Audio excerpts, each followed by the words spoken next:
And would be the technical setup.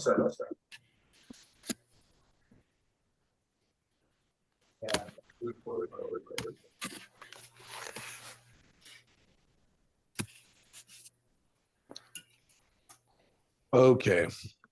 Right now we're here. The Davises are here.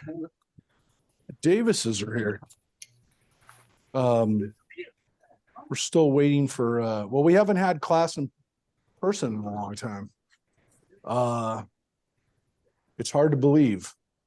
Lots happened over the last several weeks, but it's been there waiting for us. Ezekiel has not gone anywhere. He's still waiting for us, and he's still waiting to hit us with some big stuff.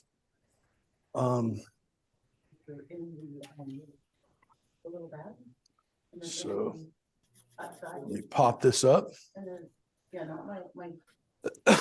Excuse me. Sorry. Got it. Everybody up, and put this on the screen. I thought the Nathans were coming here today in person, but they maybe will be here a little bit. Let's see. Oh, we've got to put on the video.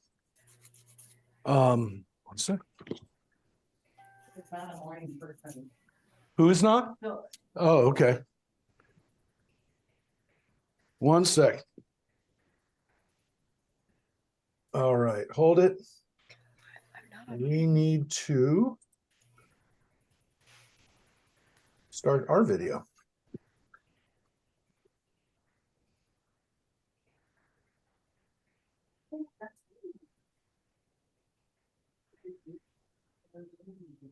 Now you can see us. Now you can, well, not quite, because I haven't put the screen. I haven't put it up on the right place. So, Rosemary, you're up north, right? Right. I'm coming back tomorrow. Okay. We've got Reverend Lynn just came in.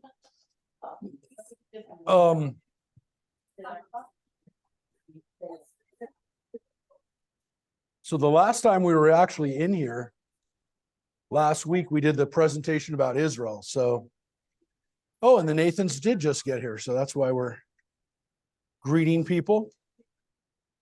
But yeah, the last time we did the Israel presentation from this computer.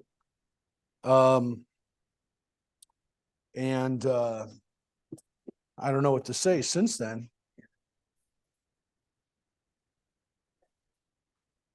But yeah, we're going to have to refresh people's memories where we were the last time we were in person. So we have a couple more weeks of reading the book of Ezekiel, and actually they'll take us hopefully to the end of the year. We'll be pretty close to the end, which would be a good break. I will tell you where we're at right now, and we're going to get to a really critical part of Ezekiel today, which is where, well, we see in real time what happens to him, and to not just to him, obviously, but to all of us. We were in the midst of him, Ezekiel, talking about different countries and laying curses or prophecies down on other countries. So he had been doing it to the people of Phoenicia, the people of Sidon and Tyre, those Phoenician city-states. I missed all the discussion. Very powerful. No, we're just refreshing people where we're at. And so what we were reading about was these prophecies against the king of Tyre, which again is in modern day Lebanon, but at the time was was Phoenician city-states, very powerful and spread their power was spread all around the region. And then we got into the Egyptians, and the Egyptians were not only a problem because they were another superpower at the time that the Babylonians were fighting against. They were our allies. We had relied on them, and they turned out to not be very good allies. And so what we read about a few weeks ago was the prophecies against the Egyptians. We're in the midst of that. We didn't finish the prophecies against the Egyptians. What's interesting, of course, about the Egyptians is that we have some history with the Egyptians. And so that's one of the things that Ezekiel talks about. He talks about the history that we have with them. The fact that these people were never supposed to rely on the Egyptians. We're never supposed to go back to Egypt physically or kind of when it comes to our where we look and where we rely, what we rely on. And that's where we're at. We're actually in chapter 30. And the next couple of chapters are going to be prophecies against these other nations. And then in chapter 33, we're going to see a critical chapter that doesn't really stop Ezekiel from what he's doing, but it really does put everything into a different context, as we'll see. So this stuff is what we're starting with. The first couple of chapters is going to be very similar to what we had read before. Ezekiel had, by the way, for those who haven't been here for a while, Ezekiel, before he had been talking about the other nations, he had been talking about Israel and all the bad things that we had done, Israel and Judah. So he prophesizes against them, prophesizes against the nations, and then something happens today, and then he'll flip it, and that he'll prophesize not against us, but for us. But you'll see why. So let's take a look at chapter 30. Rosemary, if you want to take it away. The word of God came to me. O mortal, prophesy and say, thus said the God, sovereign God, wail, alas for the day, for a day is near, a day of God is near. It will be a day of cloud, an hour of invading nations. A sword shall pierce Egypt, and Cush shall be seized with trembling. When the slain fall in Egypt, and her wealth is seized, and her foundations are overthrown. Cush, Put, and Lud, and all the mixed populations, and Kuv, and the inhabitants of the allied countries shall fall by the sword with them. Yeah, and so those are other parts of North Africa, right? That's Libya, Sudan, and it goes all the way down to Somalia and to Ethiopia, to Kush. So that's not really sub-Saharan Africa, but it's the Horn of Africa. It's the part of Africa where you start to get below the Nile. And these are all areas that Egypt had control over. Sometimes they revolted against the Egyptians, but the Egyptians, when we talk about, like, when Egyptians talk about, or when people talk about the Egyptians looking more African, they're talking about these areas. Yeah, so this is Nubia. This is Nubia. They didn't call it Nubia in those days. They called it Cush and Put. And this other place that's also mentioned here, Kub. So let's just see that the note here. It doesn't, the reason they translate it as mixed populations, I mean, you may have other translations. Mary, what do you have for mixed populations?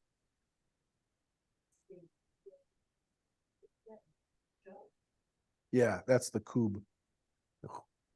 But yeah, but what does it say for mixed populations? Multitudes, yeah. It's those other peoples. So, which, by the way, according to tradition, came out of Egypt with some of them with us. It says, Erev Rav, a mixed multitude. So that's why maybe there were people of more African, again, Horn of Africa looking folks, like more Ethiopian looking people that came out of Egypt with us, well, at least according to the Torah. But that's why it says meaning of Hebrew uncertain. We've seen that phrase before, and we're not exactly sure what it means, but it means probably people that aren't just Egyptian.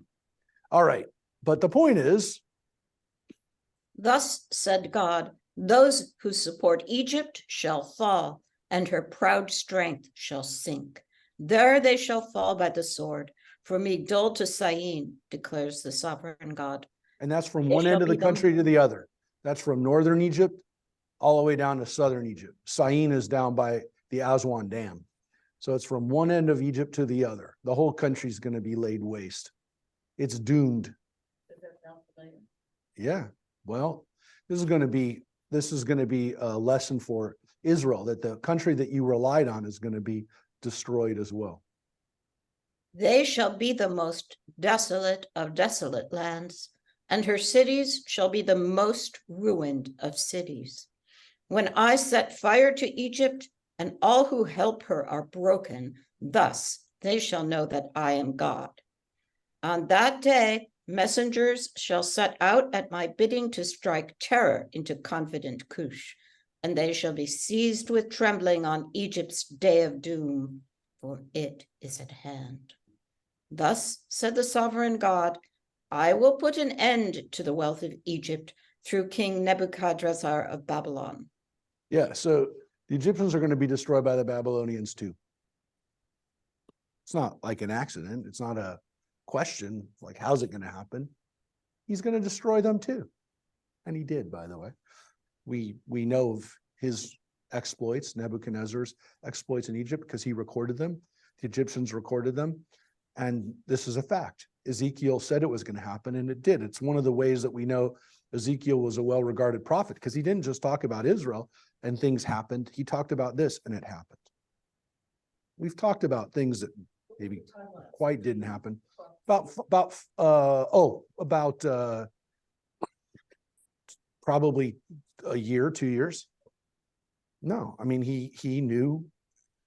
And again, you could say, well, he saw it happening. He saw that the Egyptians were next on the list, so to speak, because, the Egyptians propped us up, gave us weapons, gave us soldiers, gave us material to fight against the Babylonians. And when we were done, they were done.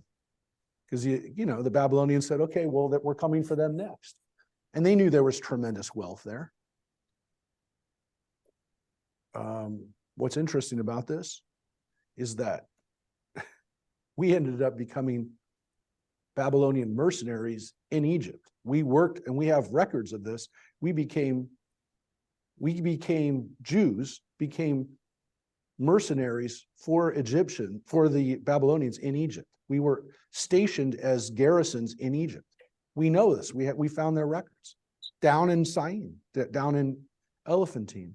We found the papyrus records of these Jews that lived down there. I mean, we have an actual temple, a little synagogue that they didn't call it a synagogue, they called it a temple to God that they built down there. It's crazy. I mean, we don't have exactly what it looked like, but yeah, we ended up working for the Babylonians to help keep the Egyptians in their place. It's kind of ironic, isn't it?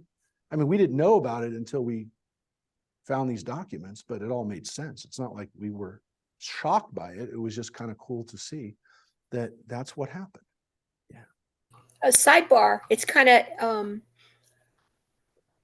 that Israel is so dependent on America, for like the Iron Dome and stuff like that. I'm sure a lot of people, would draw some. I think Marcia was kind of hinting at that too. That a lot of this does sound familiar. But yeah, just so you know, I'll just post it up here so you can see it. This is if you want to read more about the Elephantine community. These were things that were found as Europeans were excavating. They found these documents here, and most of them are now in European museums. But yeah, we found this great this great set of documents. And yeah, so you can see that this is all from the Jewish community. Oh, and it's not all from the Jewish community, but these soldiers who were there about 70, 80 years later still. So you can see them in the Egyptian Museum of Berlin. So it's interesting where those documents and again where those things found their way to. But yeah, it really it really is wild. I went there once. I mean, I went there a long time. It was 35 years ago. But I remember going there and you can't see anything. There's nothing like you can go to Elephantine Island and there's nothing there. But it felt cool to be there knowing that, 2,600 years ago, there was a diaspora Jewish community standing in that place. And thinking about the fact that these were soldiers, these were Jewish mercenaries, was kind of a wild thing to think about too. Not exactly what you would have thought, but that's what we know. All right. So here's what Nebuchadnezzar is going to do to Egypt. He, together with his troops, the most ruthless of the nations, shall be brought to ravage the land, and they shall unsheathe the sword against Egypt and fill the land with the slain. I will turn the channels into dry ground, and I will deliver the land into the hands of evildoers. I will lay waste the land and everything in it by the hand of strangers. I, God, have spoken. Of strangers. Somebody's got I'm getting feedback from somebody, so somebody's got I'm getting feedback from somebody. So that's definitely somebody's computer. All right. Thus said the sovereign God, I will destroy the fetishes and make an end of the idols in Noph, and no longer shall there be a prince in the land of Egypt, and I will strike the land of Egypt with fear. I will lay Pathros waste, I will set fire to Zoan, and I will execute judgment on No. I will pour out my anger upon Sin, the stronghold of Egypt, and I will destroy the wealth of No. I will set fire to Egypt. Sin shall writhe in anguish, and No shall be torn apart, and Noph shall face adversaries in broad daylight. Yeah, and those are places. Those are not Sin and No. They just happen to be called that. That's the Hebrew word for sin, and that's the Hebrew word for no. It just so looks weird in English, but that's the name of these cities in exactly Thebes in Egypt. So you can go to these cities, and they were major cities 1,000 years before this. By this point, the Egyptians were already in decline, but these were still cities that you could have walked around and seen beautiful temples and beautiful, the city of Luxor and some of these places that you would have seen, and you would have, like, they're still amazing. But you guys have been there. Yeah. You went to Luxor, right? Luxor, Giza. Unbelievable, though. I mean, a lot of people go to the pyramids. A lot of people go to the pyramids, but when you go down to Luxor and see that temple in Luxor, the temple at Karnak, it's unbelievable. I mean, it was unbelievable 2,000 years ago, which is why it was one of the wonders of the world. But for them, for the Greeks, they would look at that and go, how can this have been here 1,500? I mean, I don't think they knew it was 1,500 years ago, but how did they wrap their heads around the fact that their stuff was so new compared to this? I mean, it was almost 2,000 years before that the Egyptians had built that before the Greeks had built their cities. So you're sitting there looking at it going, they must have thought like we did and go, how did this happen?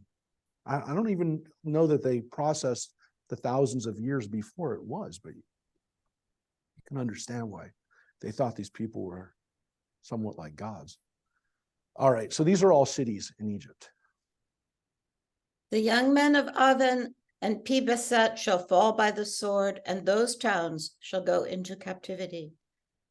In Tahapnehes daylight shall be withheld, when I break there the power of Egypt, and there her proud strength comes to an end. The city itself shall be covered with cloud, and its daughter towns shall go into captivity. And so here you can see Tahapnehes is a city that we've also encountered in Jeremiah. Again, these are all places, major cities in Egypt that are going to be destroyed. Thus I will execute judgment on Egypt and they shall know that I am God. In the 11th year, on the 7th day of the first month, the word of God came to me. O mortal, I have broken the arm of Pharaoh, king of Egypt. It has not been bound up to be healed, nor firmly bandaged to make it strong enough to grasp the sword. Assuredly, thus said the sovereign God, I am going to deal with Pharaoh, king of Egypt. I will break his arms, both the sound one and the injured, and make the sword drop from his hand. I will scatter the Egyptians among the nations and disperse them throughout the countries. I will strengthen the arms of the king of Babylon and put my sword in his hand, and I will break the arms of Pharaoh, and he shall groan before him with the groans of one struck down. I will make firm the arms of the king of Babylon, but the arms of Pharaoh shall fail, and they shall know that I am God when I put my sword into the hand of the king of Babylon, and he lifts it against the land of Egypt. I will scatter the Egyptians among the nations and disperse them throughout the countries. Thus they shall know that I am God.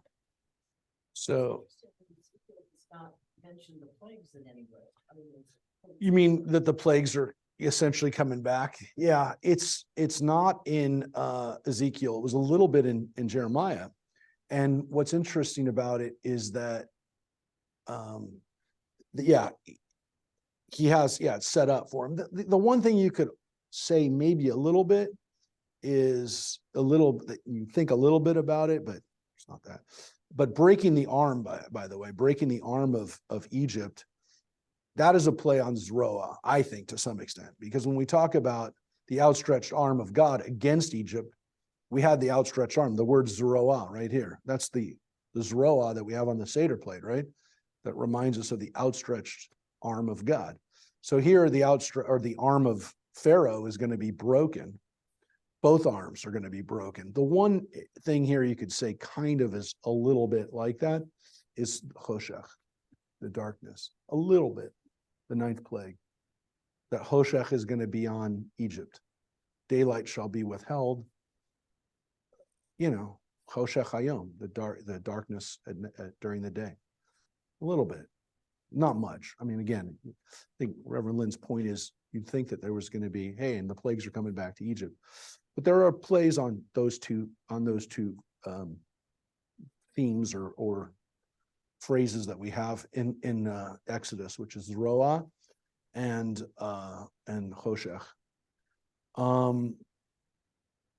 It's interesting again that the way Ezekiel sees it, Nebuchadnezzar is God's agent. It's God.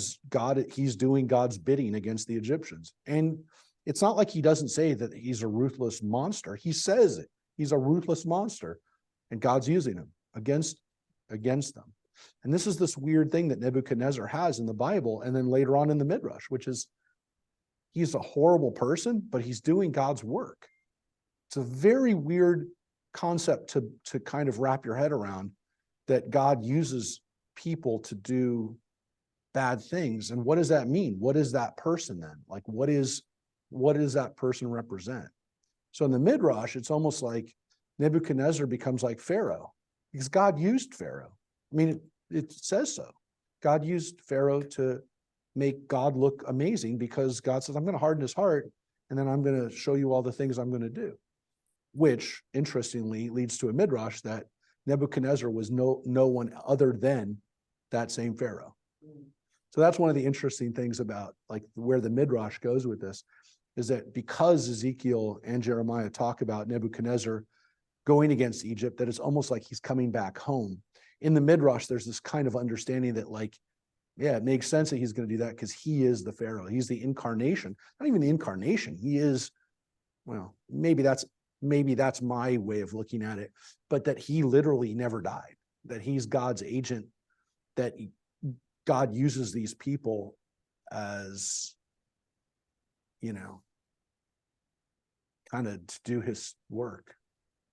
Because I think to some extent, the idea that God does this repeatedly or with different people bothers some people. So if it's the same guy constantly being used, it's maybe not as bad.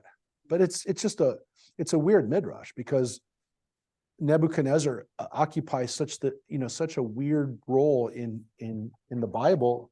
And then in the Midrash, people want to know, like, how? Why would God use such a bad person, do all these bad things? But God clearly, he's God's agent.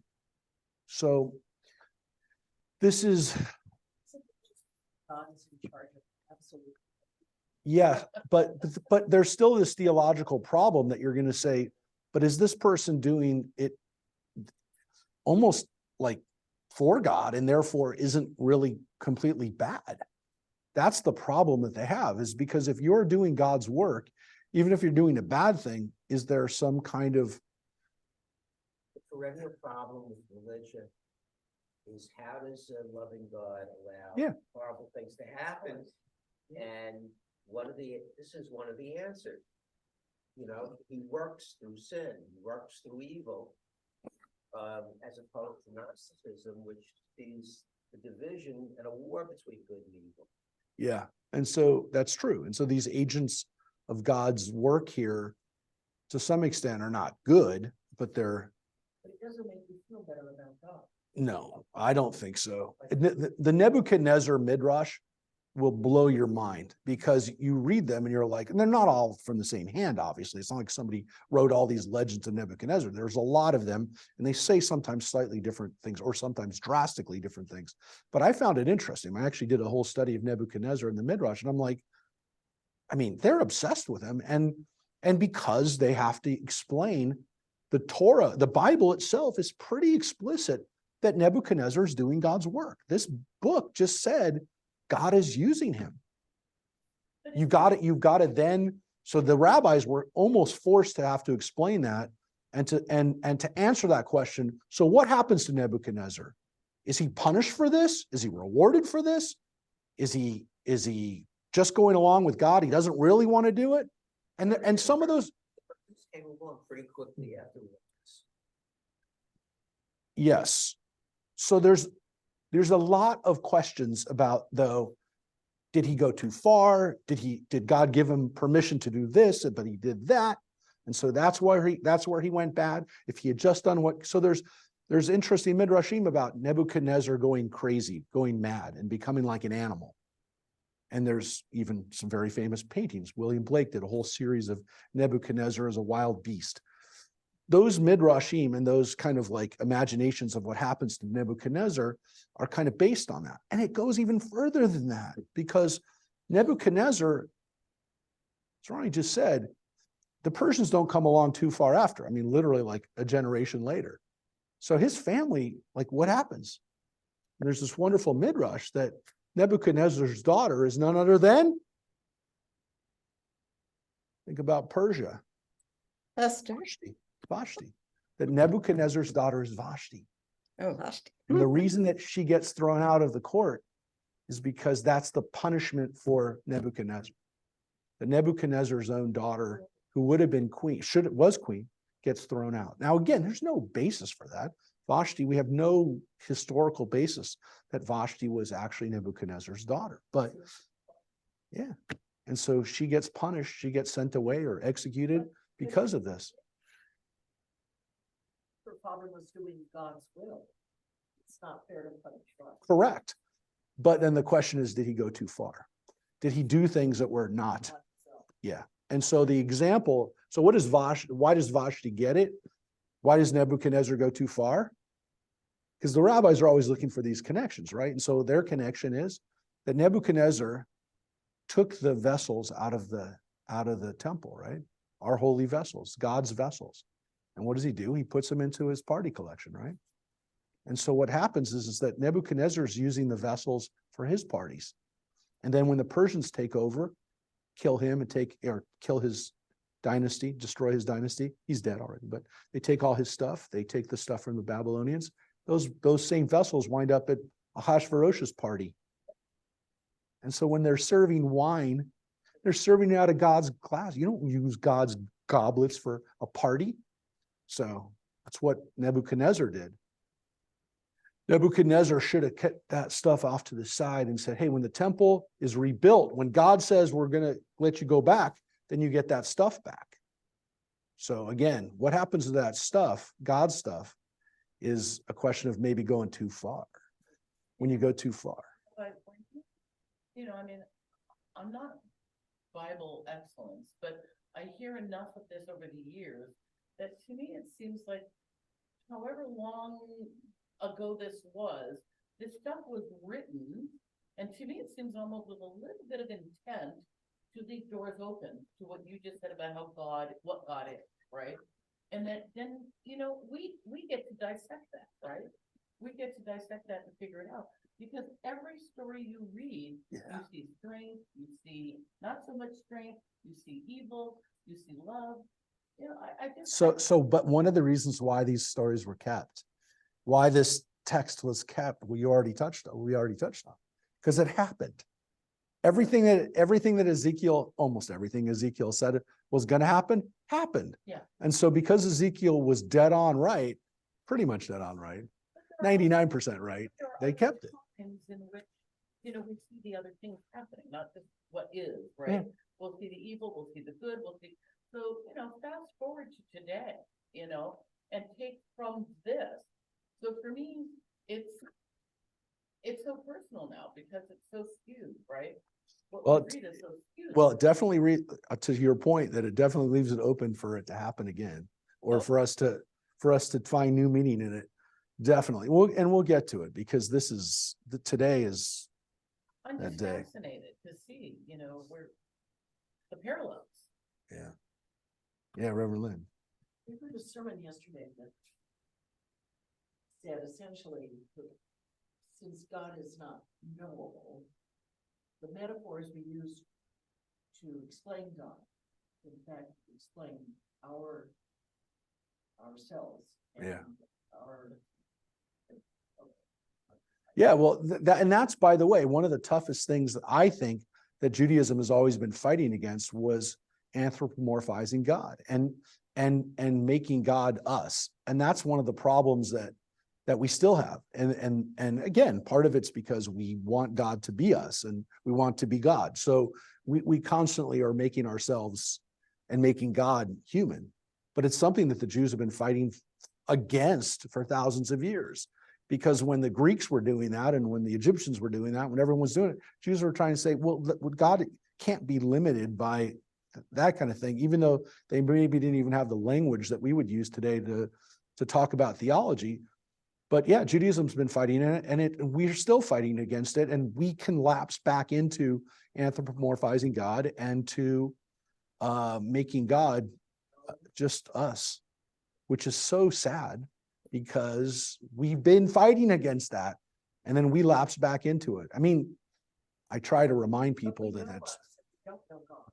So it only seems natural that we would attempt to see God through our things. Yes, but starting in the Middle Ages, people started, especially people like Maimonides, and by the way, some of the Muslim theologians that he drew stuff on at the time, were really trying to define God not in human terms and trying to talk about what God isn't.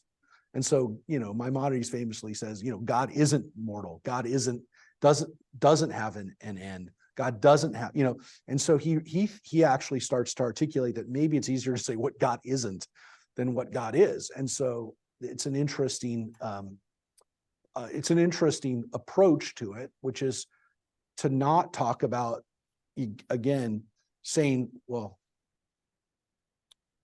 limiting God by this kind of this idea. And again, it's something that I think about, we're all supposed to think about when we say the Kaddish, right? We say God is beyond our description. God is above anything we can say. Yikadal v'yikadash. God is above that.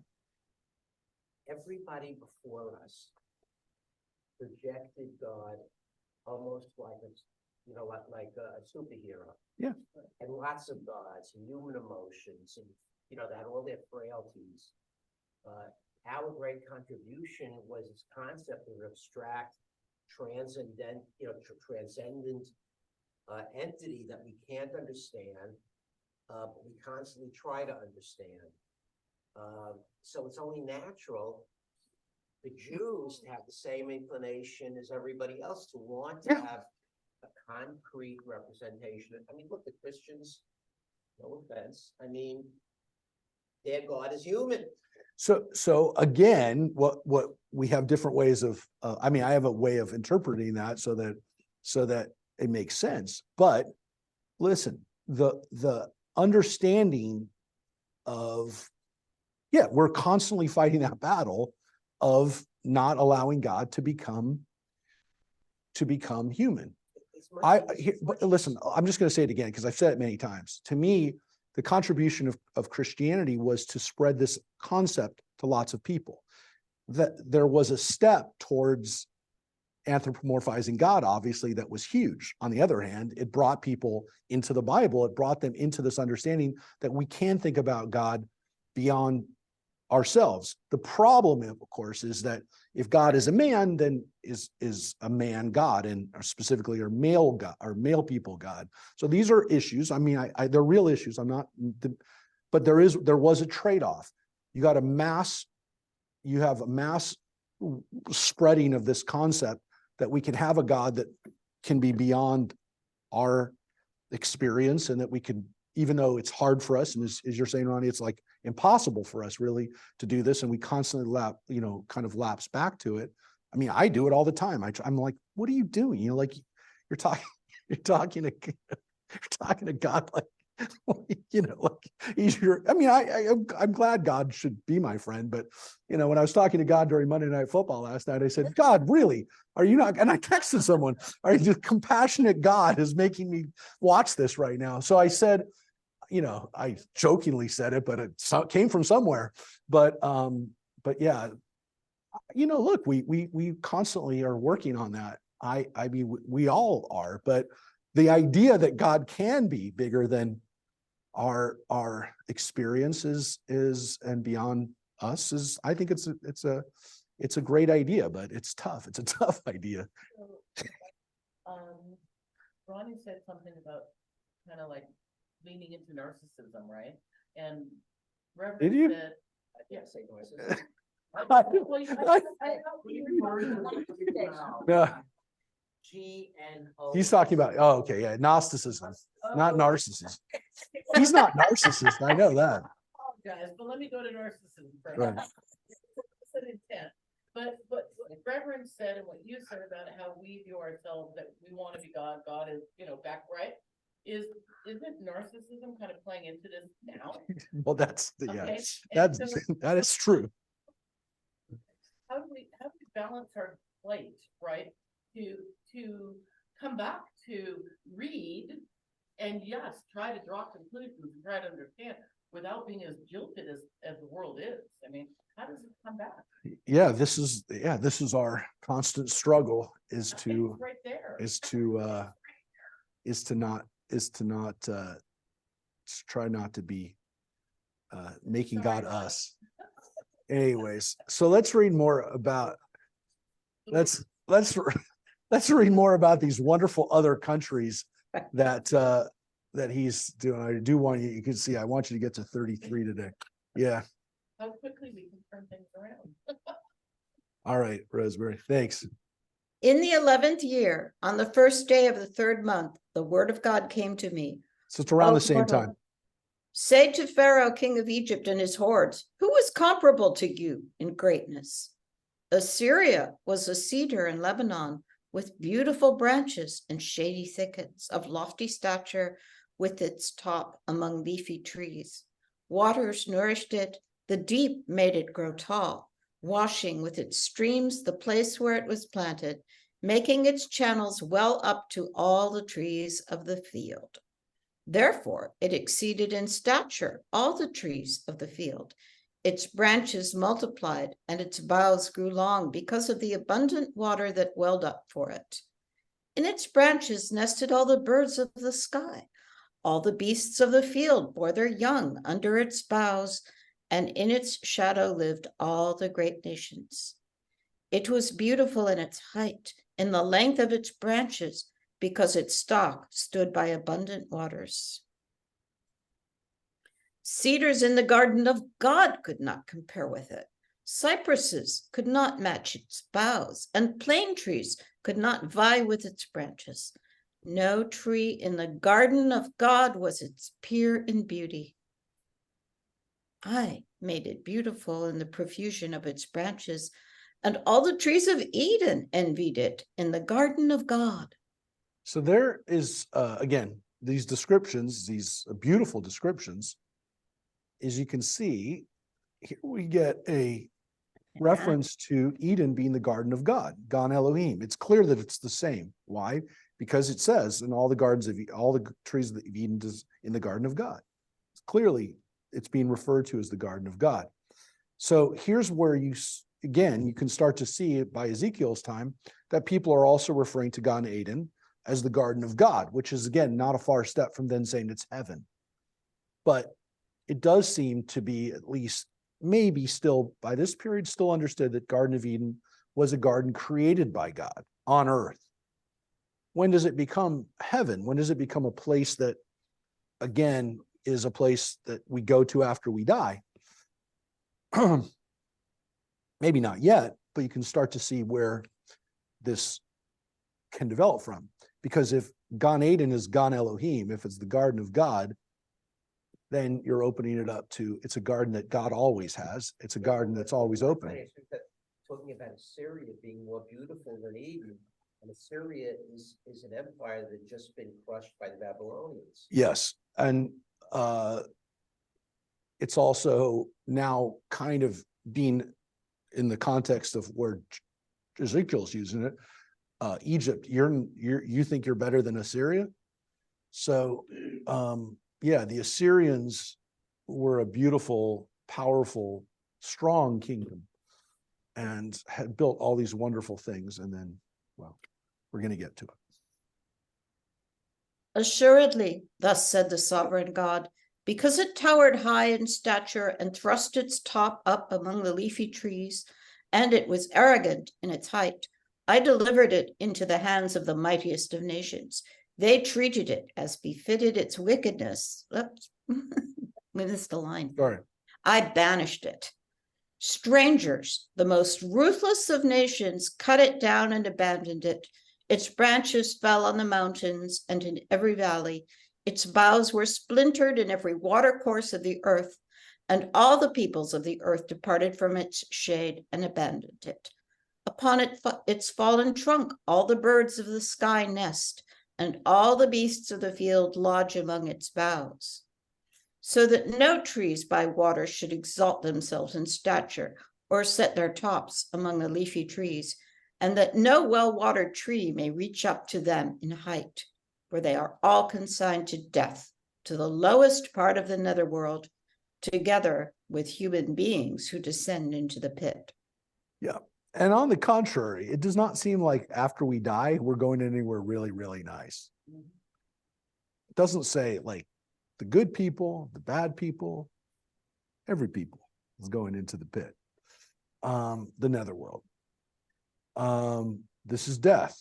Now, again, it's ironic that this is in the same place where we've talked about the Gan Elohim, but later on, people have no issue saying, well, this is where bad people go.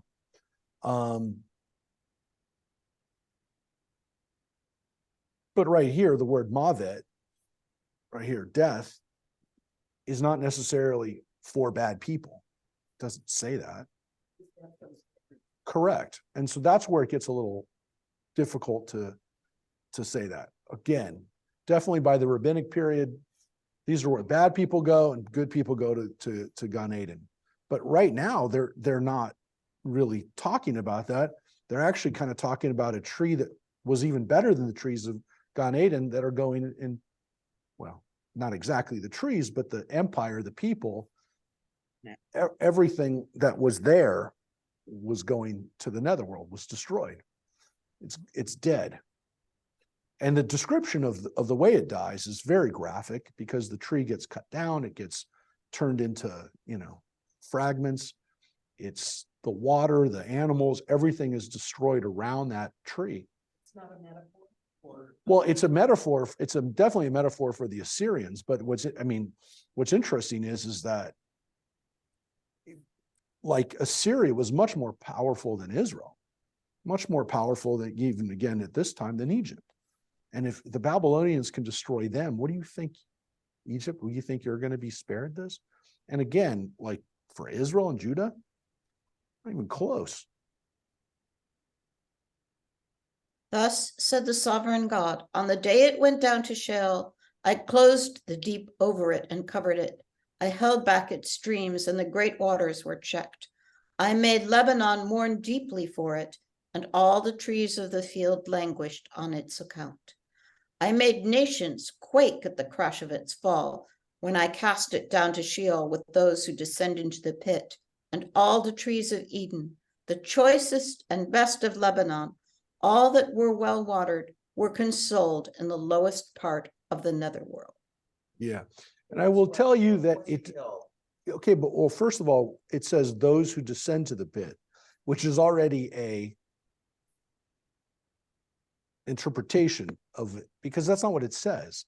It says, Et Sholah et your Debor. Those, it does, they go down to the pit. It's not like those that go down to the pit implies that there are only some that go down to the pit. At least that's the way I read it. That's not what it really says. It says, when I cast it down to Sheol, into the pit with those that with the people going down in the pit. It's not like, I mean, to some extent, you want it to be only some people go down to the pit, but this definitely is used. Sheol is used interchangeably with the word pit, with the word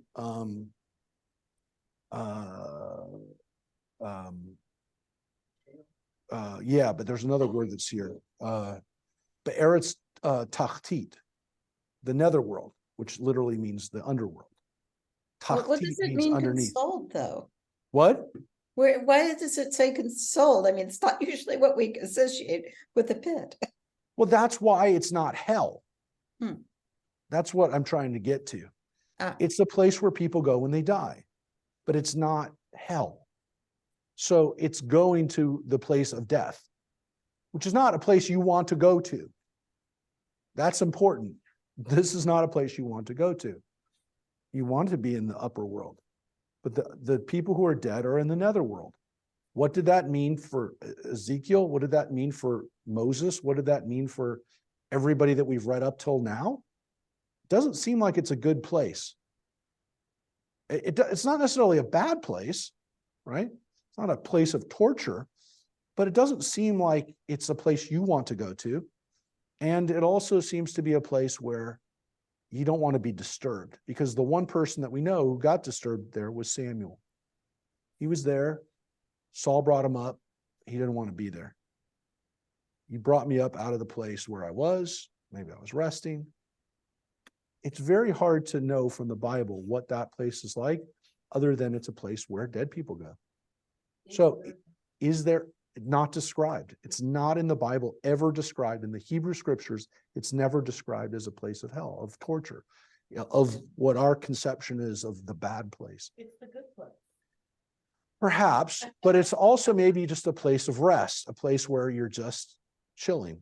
Now, interestingly, Seventh-day Adventists primarily, again, for the most part, not every Seventh-day Adventist, but part of Seventh-day Adventist theology is that when you die, that's what happens, until a time when God restores everybody to their bodies. But until that resurrection time, we're in that period. So how do they get there? Because the Christian Bible talks about a resurrection, and it talks about, and again, it exists in the rabbinic literature too.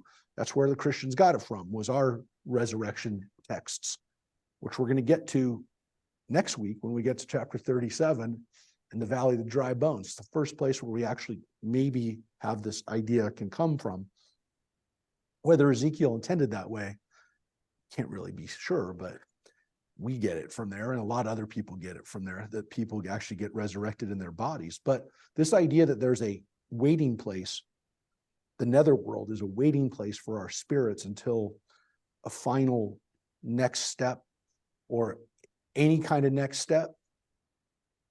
That's what some people believe. As I said, some Seventh-day Adventists, and my guess is that there were some, it actually was based, and it's based on the Bible. So maybe that was what Jewish people believed, that maybe there was a time, which kind of answers that question, which is, when you die, do you go to heaven? And if you go to heaven, Why would you want to have a body again? Why would you want to be resurrected in a body if you're up in heaven having fun with God? Why would you want to come back down in a body and have a body and soul back together? Would it be an immortal body? But why would you want that?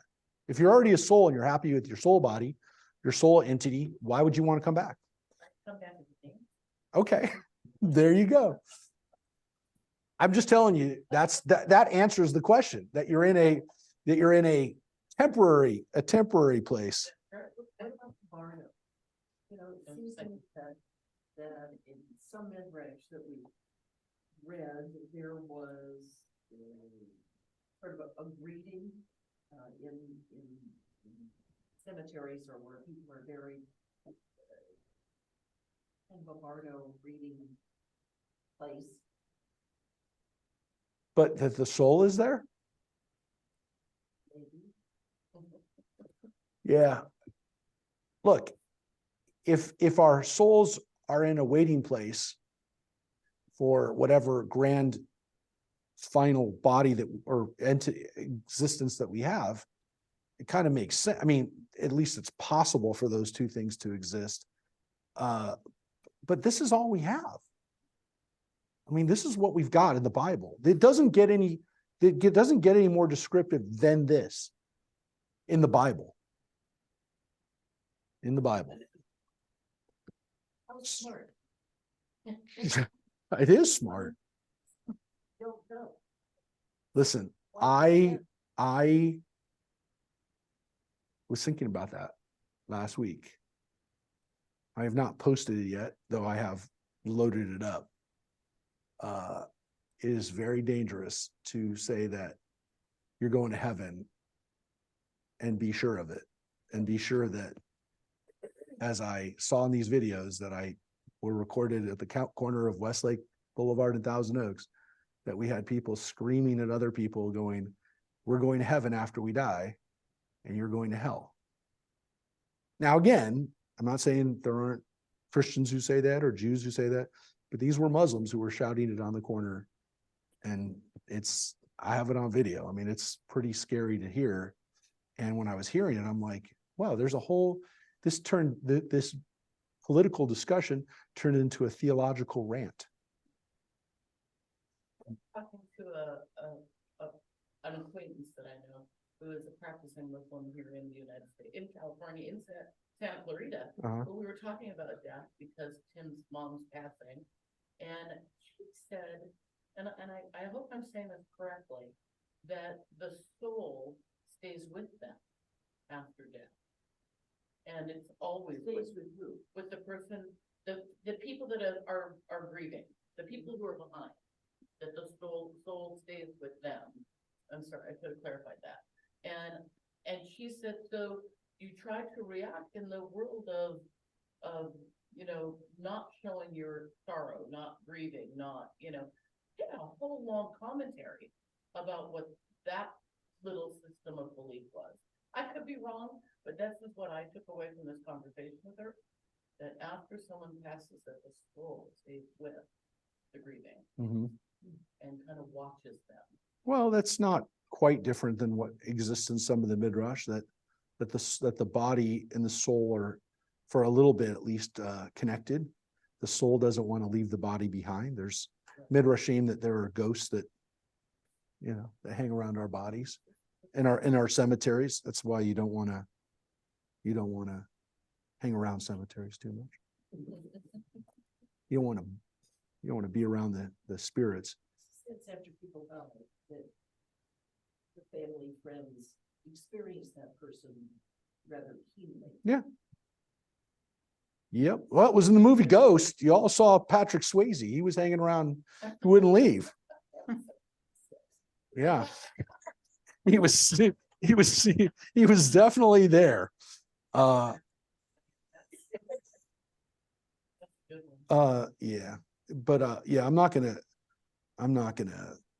show it now, but this was pretty disturbing to hear people screaming, you're going to hell. And that's, yeah, this was with certainty that you and I are going to hell.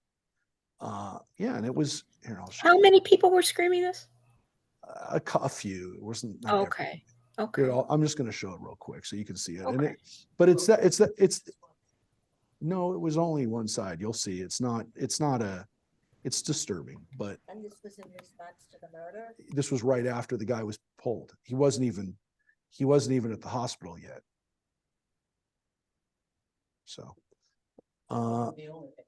no, but I'm going to show it to you because people haven't seen this. I saw it, and quite frankly, I didn't really watch it until after I was holding off. I wasn't holding off watching it. It wasn't a priority for me.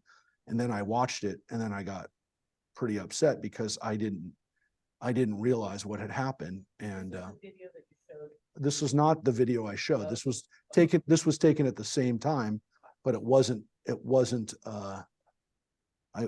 posted. So I'm trying to figure out how to post this so that people don't know who posted it.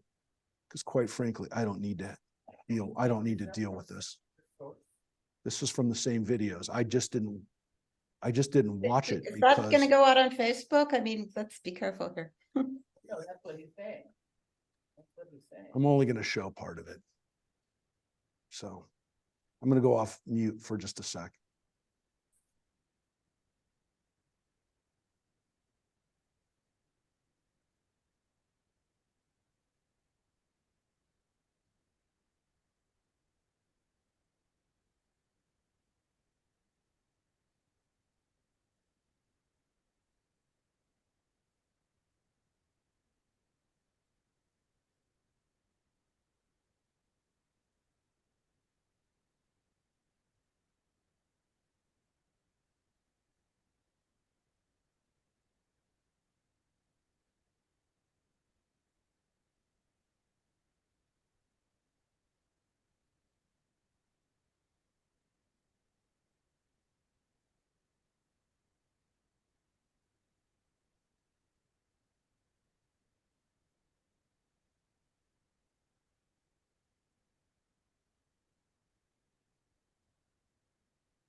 Okay, I'm gonna go.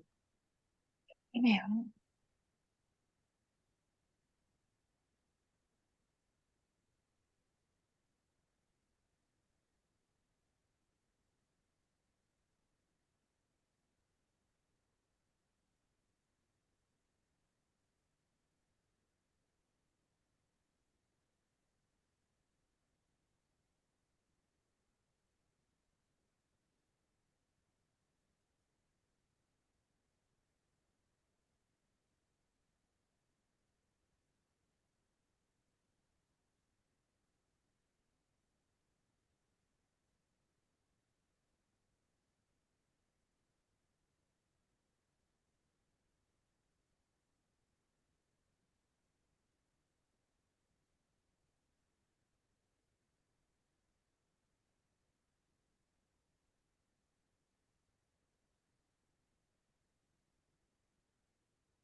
I've lost audio.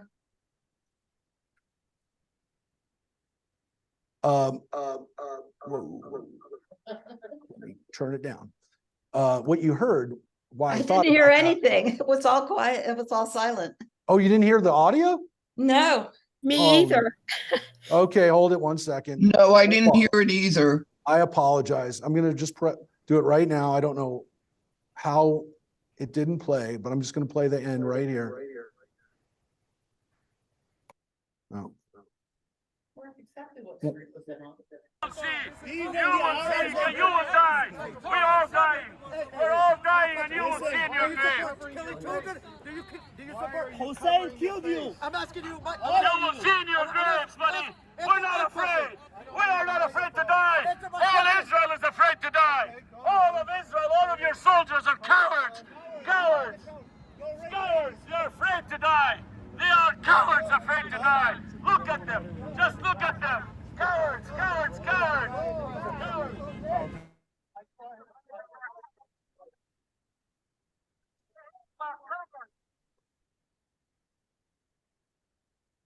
So that's the theological issue. That's what I was getting at.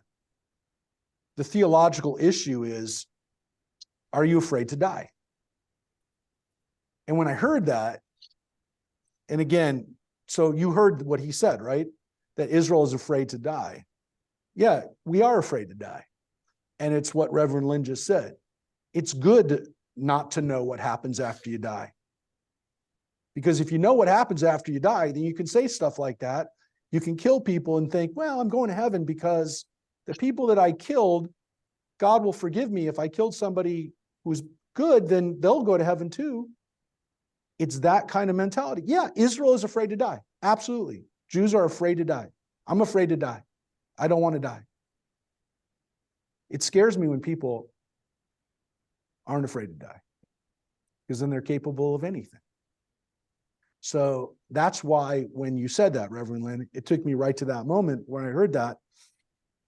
And I thought to myself, oh, this was, again, a political rally that turned into that theological statement, which almost in essence got to the point of, yeah, Israel doesn't want to die. People there don't want to kill people. They don't want to kill people, and they don't want to die. And they're not sure that if they kill people, I'm not sure that if I kill somebody, even in self-defense, whether that maybe I did something like, maybe I didn't de-escalate the situation enough to, like, I can't be sure if I kill somebody that I'm going to be going to heaven. I'm not sure. I'm not. And that keeps me in check a little bit. And at least in my mind, I'm not so sure. That is the difference. And yeah, it is this idea that the netherworld might not be the place that I'm hurrying to get to. You know, isn't it a little fearful though that we live in a time that we are now where we have to worry about what we post and how we do things? Listen, Marcia, I have not posted that because of that reason. She's right. No, I get it. She's right. I'm so sad. Well, Because be real sad, because I'm now wondering, what do I have to have? Do I have to have Kevlar? Do I have to have a gun? Do I have to be hidden? I agree with But it's also, it's a problem with the fact that we have to make sure that this stuff is marginalized and punished. I mean, the reality is Salman Rushdie is 35 years later, and he finally he's been looking over his shoulder for a long time. He almost got killed a year and a half ago. And there's Elon Musk, and there's I know. Listen, there's a lot of people who are spreading and we're making it worse for people. But I'm just telling you, yeah, I think about it, and I worry about posting this because I want people to see it. But on the other hand, I don't want to risk my life. So I'm trying to figure out how to post this without having it come back to me. And quite frankly, I want people to know that this guy's a realtor in Simi Valley, because I don't want that guy I don't want that guy to be able to do what he did and not have consequences for it. He has free speech. I'm not saying guy doesn't have a right to say whatever he wants on the street corner. I don't think he has a right to scream in a bullhorn in someone's ear. I think that might be illegal. We're trying to figure out, because the police who were there that day, and there was a police officer standing right there. You saw that. The police officer said it's not illegal. I'm not 100% sure. So sheriff's, Ventura County Sheriff, I'm not sure that they're right. I think that if you shout at somebody with a bullhorn in their ear, that might be a crime. I'm not 100% sure. Bullhorn or the megaphone that hit the other guy. I think it might be. And that didn't become evidence? The sheriffs didn't take it. Oh my gosh. Oh my God. But you know. No. It's a huge issue. They didn't take it. The question of whether they actually have it or not, we don't know. We don't know now. I've heard different things. About the anti-Semitism that we experienced in August High School, they also did not take things as evidence and as, you know, things that they needed, steps they needed, the police, the school, you know, they're very good at this. And how many years ago was that, Rabbi? They're very good at it. Yeah, and hiding things. Oh, I was gonna say, they're not very good at gathering evidence. That's for sure. Yes, I know. I saw a car accident with Caltrans and a private party. The police never talked to Caltrans. I sat there and watched it because it was Caltrans. Yeah. They just no phone number, no nothing. Well, let's get back to hell. We seem to be living there right now. But anyways. They Mhm. also descended with it into Sheol, to those slain by the sword, together with its supporters, they who had lived under its shadow among the nations. Now you know who is comparable to you in glory and greatness among the trees of Eden. And you too shall be brought down with the trees of Eden to the lowest part of the netherworld. You shall lie among the uncircumcised and those slain by the sword. Such shall be the fate of Pharaoh and all his hordes, declares the sovereign God. Yeah. Now, because it says the lowest part of the netherworld, there seems to maybe be levels in the netherworld by this, which would be those slain by the sword and the uncircumcised. Now, it seems a little strange that like those slain by the sword are people who died in battle. It's not like a bad thing that you got killed in battle. It's sad. It's not like you did anything bad in order to be slain by the sword. If the uncircumcised are understood to be at a lower level too, it seems kind of strange that. Well, they had the idea, though, that if you got killed in battle, that was because God wanted you to die. There is that possibility, Rosemary. It is that there is that you got what you were supposed to, or unfortunately had. But yeah, the idea that there might have been stratification in the netherworld, that there are hierarchies in the netherworld, is at least possible by what it says here. The point clearly is that the most mighty got taken down to the netherworld. So you went from the highest tree, the top thing that you could imagine in the world, because in those days, nothing got higher than a tree that you could see, a mountain, but like, something that grew or something that you could see that actually ascended to the heights. It was a tree, taller than any buildings that they had in those days. And even those got taken all the way down into the earth. So it's like literally from the heights to the very bottom of existence. And that's the point. So that happens again. These are prophecies against Egypt.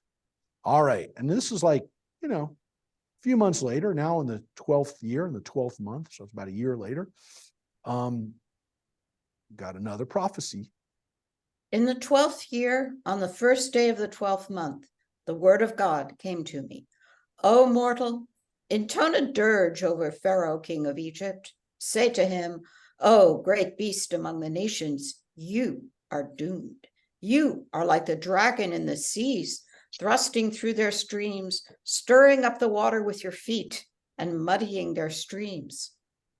Thus said the sovereign God, I will cast my net over you in an assembly of many peoples, and you shall be hauled up in my toils. And I will fling you to the ground, hurl you upon the open field. I will cause all the birds of the sky to settle upon you. I will cause the beasts of all the earth to batten on you. I will cast your carcass upon the hills and fill the valleys with your rotting flesh. I will drench the earth with your oozing blood upon the hills, and the water courses shall be filled with your gore.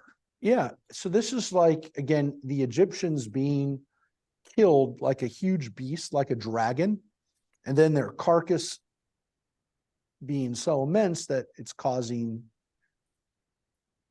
destruction and toxicity, whatever, in its leftovers, in its carcass, in its wake. The disaster isn't just that it died, but now what's left over. The remnants that are left over are also causing damage to everything. When you are snuffed out, I will cover the sky and darken its stars. I will cover the sun with clouds, and the moon shall not give its light. All the lights that shine in the sky I will darken above you, and I will bring darkness upon your land, declares the sovereign God. Yeah. So this is all, again, what happens with Egypt. I will vex the hearts of many peoples when I bring your shattered remnants among the nations to countries that you never knew. I will strike many peoples with horror over your fate, and their kings shall be aghast over you. When I brandish my sword before them, everyone shall tremble continually for their own life on the day of your downfall. So again, very much like what Ezekiel and Jeremiah had said about Israel, Ezekiel is now saying about the Egyptians, that their exile is also going to be a cause for people all around the area to be aghast, to be horrified by what happens to you.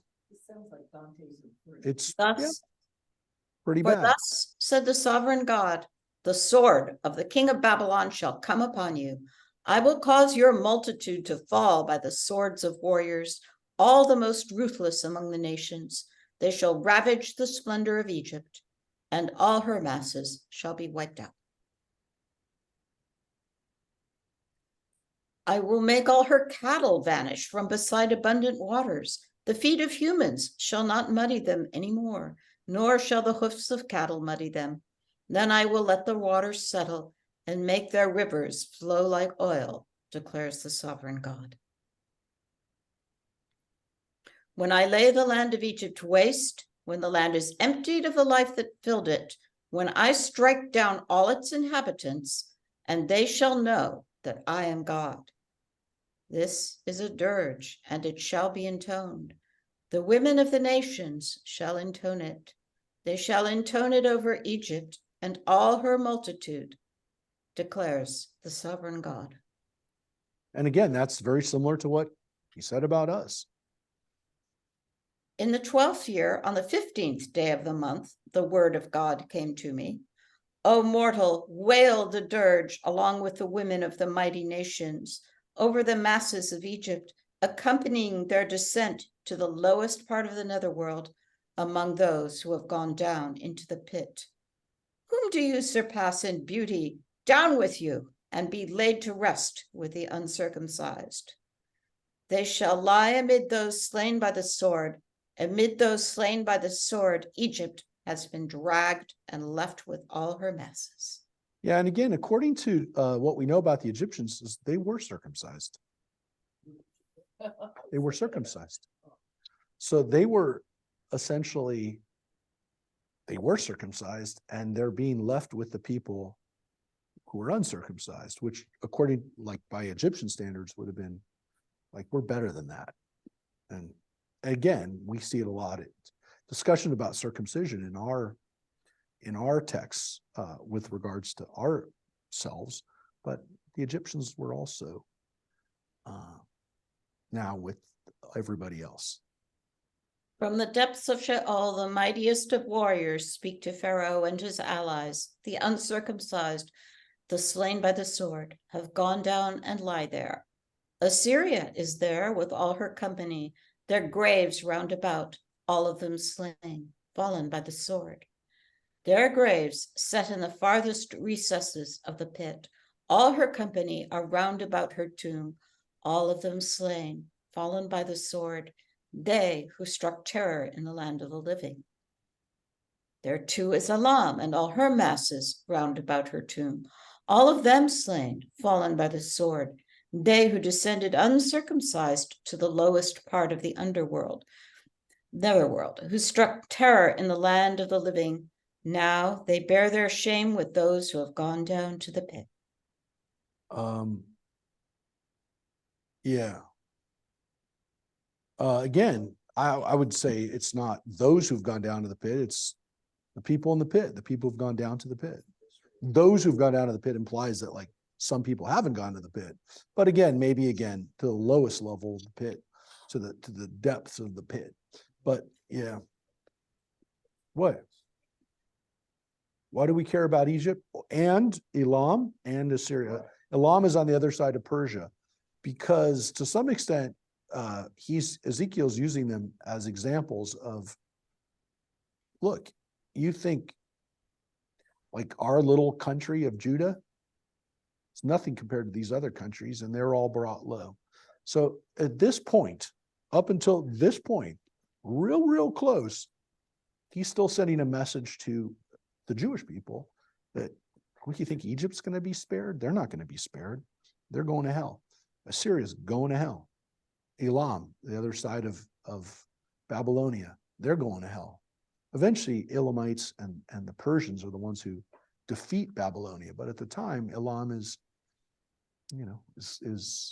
on the receiving end of Babylonian war. We're about to see it. So again, he's still sending a message back to Judah that it's these big countries don't stand a chance. How do you think you do? Just before, well, the exile has already happened. He's in the exile, right? But we're about to see the big thing. I'm kind of building up to it, but and again, at some point, Jeremiah gets taken to Egypt, right? Against his will. Remember, this isn't like theoretical. This isn't like, well, the Egyptians are, I mean, Ezekiel's literally like everything he's saying about Egypt. Jeremiah believes the same thing, and he's now being taken down to Egypt probably by this moment. He's already down there. Actually, he is by this moment. He's down in Egypt, and here's Ezekiel in Babylonia going, why would you go to Egypt? They're doomed. You want to go from the frying pan into the fire. That's what he's saying. So they made a bed for her among the slain, with all her masses, their graves are round about her. They are all uncircumcised, slain by the sword. Though their terror was once spread over the land of the living, they bear their shame with those who have gone into the pit. They are placed among the slain. Meshech and Tubal and all their masses are there. Their graves are round about. They are all uncircumcised, pierced through by the sword, they who once struck terror in the land of the living. And again, these other countries, Meshech and Tubal, that are mentioned in the part you like so much, John, the list of nations. These are other nations in like Asia Minor, in today's Turkey. These are countries that are also being destroyed by the Babylonians. Why do they make such a big deal of the circumcision? Well, I think in this context, because the Egyptians are so big about it, that like they're going to wind up with all the other uncircumcised nations that they think they're better than. And you know, in Ezekiel's mind and the history, Egypt's already come down quite a few notches. They are already less powerful than the Assyrians, but it's a reminder, and it's a humiliation to them. It's a humiliation to the Egyptians that they're going to be down there with the same uncircumcised people that they think they're better than them, that they were better than. Oh, it's obviously Ezekiel's pretty focused on that. And they do not lie with the fallen uncircumcised warriors who went down to Sheol with their battle gear, who put their swords beneath their heads and their iniquities upon their bones. For the terror of the warriors was upon the land of the living. And you too shall be shattered and amid the uncircumcised, and lie among those slain by the sword. Edom is there, her kings and all her chieftains, who, for all their might, are laid among those who are slain by the sword. They too lie with the uncircumcised and with those who have gone down to the pit. All the princes of the north and all the Sidonians are there who went down in disgrace with the slain, despite the terror that their might inspired, and they lie uncircumcised with those who are slain by the sword, Told you it's not over. and bear their shame with those who have gone down to the pit.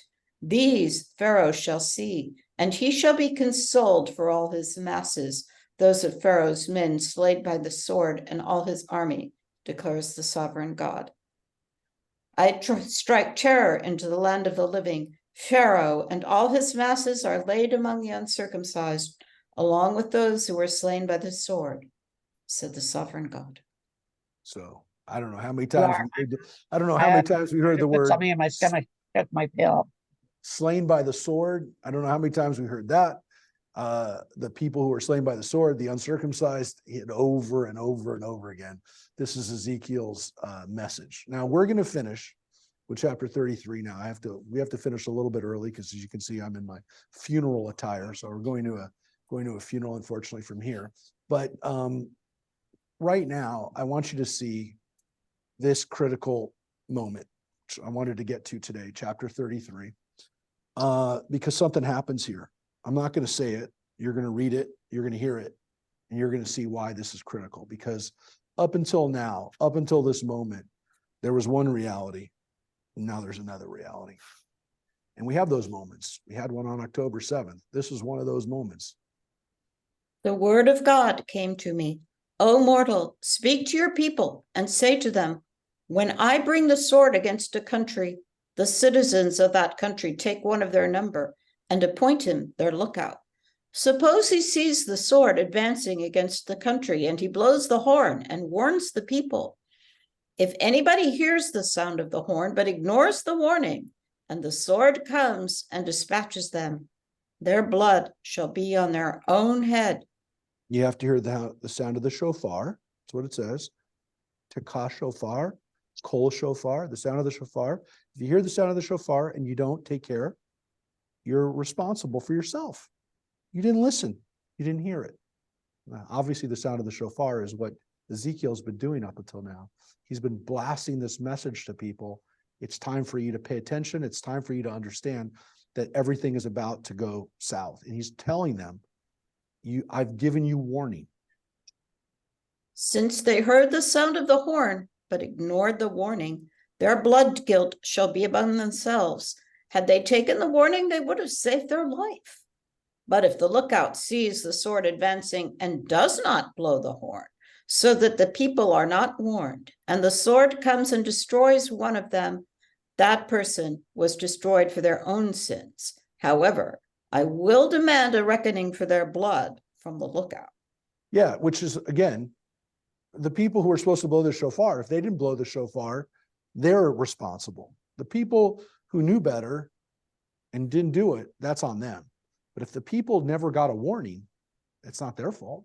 They died, and they died for their own sins, which gets back to, again, this thing that Ronnie said, is if you died in battle and you kind of being punished for dying in battle, you're not dying in battle.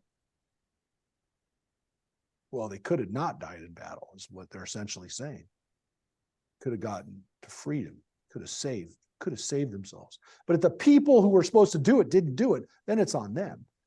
Now, I think you can probably figure out Ezekiel's talking about prophets. He's talking about his own people, his own group of people who didn't blow the shofar, who saw what was happening, who knew what was happening, and didn't do anything about it. Ezekiel a priest, the way Jeremiah. He was a priest, yeah. So he was also a priest. So you could say the onus is also on the leadership, on the kings, on the priests, definitely on the prophets, because they should have known, or they did know, and they didn't tell people. It's not hard to see this. It's not like I just told you a secret. It's right here. Now, O mortal, I have appointed you a lookout for the house of Israel. And whenever you hear a message from my mouth, you must transmit my warning to them. When I say to someone wicked, wicked one, you shall die, but you have not spoken to warn them against their ways, then that wicked one shall die for their own iniquity, while from you I will demand a reckoning for their blood. But if you have warned someone wicked to turn back from their ways, and they have not turned from their ways, they shall die for their own iniquity, while you will have saved your life. That's a tremendous responsibility. Ezekiel's going to be punished if he doesn't warn people. If I've told you to warn someone, you didn't do it, it's on you. I mean, they may still be punished, but not for, for what they did, not for something else, not for something everybody did, if you will. Now, O mortals, say to the house of Israel, this is what you have been saying. Our transgressions and our sins weigh heavily upon us. We are sick at heart about them. How can we survive? Say to them, as I live, declares the sovereign God, it is not my desire that the wicked shall die, but that the wicked turn from their evil ways and live. Turn back from your evil ways, that you may not die, O house of Israel. Now, O mortal, say to your people, the righteousness of the righteous shall not save them when they transgress, nor shall the wickedness of the wicked cause them to stumble when they turn back from their wickedness. The righteousness shall not survive through their righteousness when they sin. When I say of the righteous, they shall surely live, and relying on their righteousness, they commit iniquity, none of their righteous deeds shall be remembered, but for the iniquity that they have committed, they shall die. So too, when I say to the wicked, you shall die, and they turn back from their sinfulness and do what is just and right. If the wicked restore a pledge, make good what they have taken by robbery, follow the laws of life, and do not commit iniquity, they shall live, they shall not die. And again, what is the point of this? None of the sins that they committed shall be remembered against them. Since they do what is just and right, they shall live. So if people repent, they can be saved. And just the same, if people are righteous, think they're righteous and can get away with stuff, they're not going to get away with stuff. Just because they're in a state of righteousness at one moment doesn't mean they'll always be. And conversely, if you're in a state of not being the best, you can change. Your people say, the sovereign's way is unfair, but it is their way that is unfair.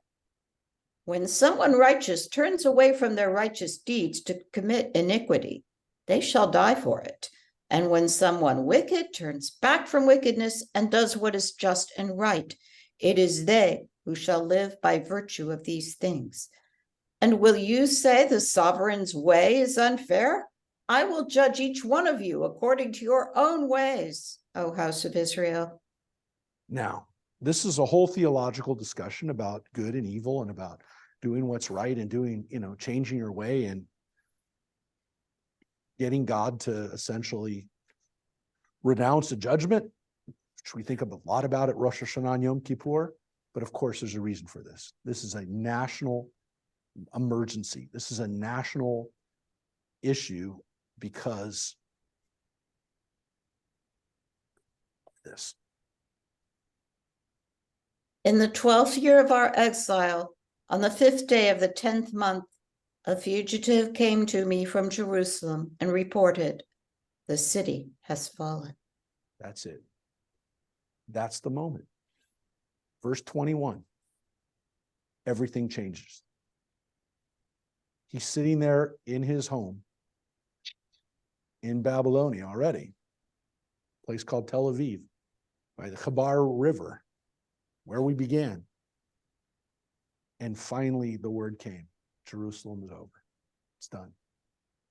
So you can imagine at that moment what Ezekiel thought. That's the moment. Because now it's happened. It's not going to happen. It's not prophecy. It's not in the future. The moment happened. And so everything now has changed. Now, the prophecies, interestingly, we're going to stop right here today. The prophecies don't change right away, not for the next couple of chapters, which is kind of interesting because you'd think like, this is it. First of all, it happens in the middle of the chapter. We're going to stop right here, but it's in the middle of the chapter. But that arguably is the most important moment in Ezekiel's life. Or again, I mean, his exile when he was thrown out of his house, that's pretty important. But right now, he's just been told there's nothing to go back to. I mean, he knew it. God told him that. But now he has confirmation. Like, it's over. Everything that was before is gone. The priests are dead. The temple's destroyed. The kingdom is over. The king has been very soon going to be captured. Zedekiah is going to be captured, have his kids murdered in front of him, and then be blinded. All that happens in the next couple of days. That's just what happened. So a messenger comes to him and tells him what happened. And his whole life, I mean, it's now over. It's 586. Tisha B'Av. It's a few days later. Some day in the month of Av, he just had the report just came to him. In the 12th year of our exile, on the 5th day of the 10th month. Yeah, BC. 586. That's the year. That's the year of, that's when Jerusalem fell. So he's been there now for 12 years. 12th year of exile. He's been in the country for 12 years. He's been in Babylonia for 12 years. Folks, the people didn't hear about Auschwitz until 42, 43. Hitler had been in power for 10 years. I mean, they're slow-moving trains even in our own day. Maybe not as slow as those days, but yeah. By the way, I went to the Auschwitz exhibit yesterday. Not a good time to go. Not in the good frame of mind. Not, but it's leaving soon, and I wanted to see it before it left myself. The Auschwitz exhibit at the Reagan Library. It's there through January. We were going to do it as a group. I was talking to Michael Berenbaum, the guy who curated it. I have mixed feelings about going as a group, but I also have very mixed feelings about seeing it now. I don't need to see it. I did not need to see it now. So with that, folks, I got to run. We will see you Friday night services. We'll be back. Tomorrow night is Torah study. Sorry. So those who don't come, we'll see you Friday. And we'll be here next week in person again on Tuesday morning. So thank you, everybody. And now that Ronnie and Phyllis are here, it's much better. All right. Bye, everybody. Thank you. Thank you. Bye, everybody. Thank you, Rosemary. you.